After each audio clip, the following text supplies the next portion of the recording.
Drama serial Chaalbaaz की अगले किस्म में हम देखेंगे कि इशल असद के कमरे में जाती है और असद के पास जाकर हादी को अपनी गोद में उठा लेती है और कहती है कि असद भाई आपको हादी कैसा लगता है।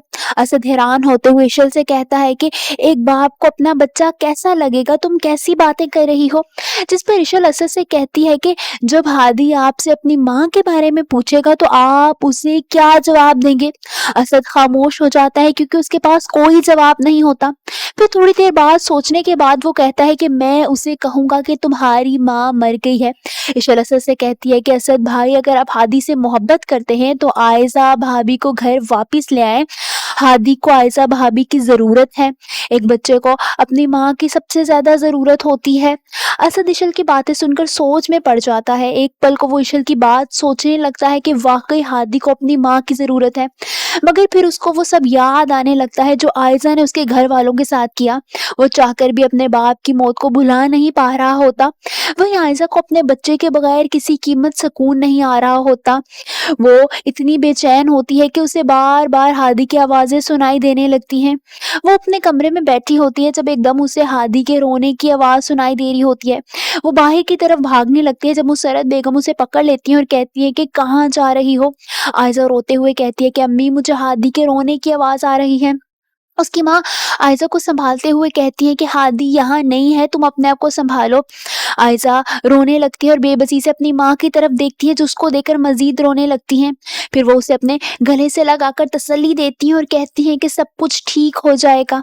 वहीं आयजा को एहसास हो रहा होता है कि किसी की खुशियाँ छीनना आसान होता है, मगर जब अपने छिन जाएं तो सब्र करना बहुत मुश्किल हो जाता है। उसे एहसास हो जाता है कि उसने सबके साथ बहुत गलत किया और अब जो कुछ भी उसके साथ हो रहा है वो उसी के किए की सजा है, क्योंकि इंसान वही कुछ काटता है जो वो बोता है। उसे अपनी हर एक ज्यादती याद आ रही होती है और अब अपने बच्चे से जुदाई के बाद उसे एहसास हो रहा होता है कि उसने सबकी जिंदगियां कैसे बर्बाद की। उसे यकीन होता है कि असद उसे माफ नहीं करेगा, यहाँ तक कि असद उसे तलाक नामा भेज देता है। आयजा बहुत ज्यादा रोने लगती है। वो समझ जाती है कि उसके साथ जो कुछ भी हो रहा है वो मकाफात अमल है। आप सबको क्या लगता है कि असद आयजा को माफ कर देगा, और क्या आयजा जैसी औरतों को माफ कर देना चाहिए जो सारी जिंदगी दूसरों की खुशियां छीनने और अपनी चालें चलने में गुजार देती हैं, मगर आखिरकार उनके अपने हाथ में भी कुछ नहीं आता। लेकिन यहाँ एक बात ये भी देखी जाती है कि कहीं ना कहीं बच्चों की तरबियत में उनके माँ बाप का बहुत बड़ा हाथ होता है। जो वो अपने बच्चों को सिखाते हैं बच्चे वही सीखते हैं।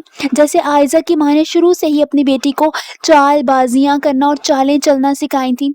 आप सबको क्या लगता है? कमेंट्स में अपनी राय का इजहार जरूर कीजिए।